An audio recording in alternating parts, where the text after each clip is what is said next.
Shalom.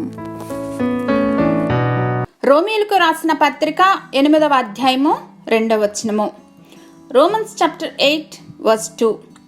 క్రీస్తు యేసునందు జీవమునిచ్చు ఆత్మ యొక్క నియమము పాప మరణముల నియమము నుండి నన్ను విడిపించెను. ఎట్లనగా ధర్మశాస్త్రము దేనిని చేయజాలకపోయెనో దానిని దేవుడు చేసెను. Through Christ Jesus, the law of the Spirit who gives life has set you free from the law of sin and death. మన ముందెప్పుడు 2 నియమాలు, 2 మార్గాలు, 2 ఎంపికలు ఉంటాయి.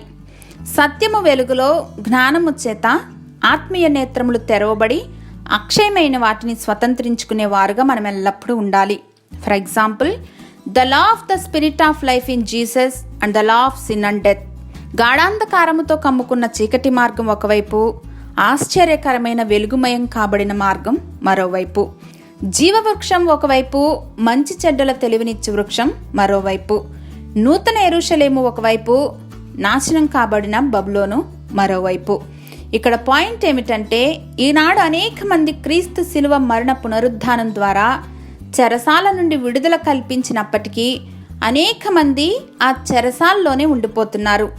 బహుశా అక్కడ ప్రస్తుతం వారికి కంఫర్ట్గా ఉందేమో. లోకం అనుగ్రహించేటువంటి టెంపరరీ కంఫర్ట్ శాశ్వతం అన్నట్లు సాతాను వారిని భ్రమింపచేస్తూ ఉండగా వారు అదే నిజమని నమ్ముతూ మోసపోతూ ఉన్నారు. We are free from the power of prison because of what Jesus did on the cross 2000 years ago. Hallelujah. గంభీరమైన ఈ సత్యము వినుచున్న వారి హృదయాలలో గొప్ప మార్పు యేసుక్రీస్తు కృపను బట్టి కలుగునుగాక.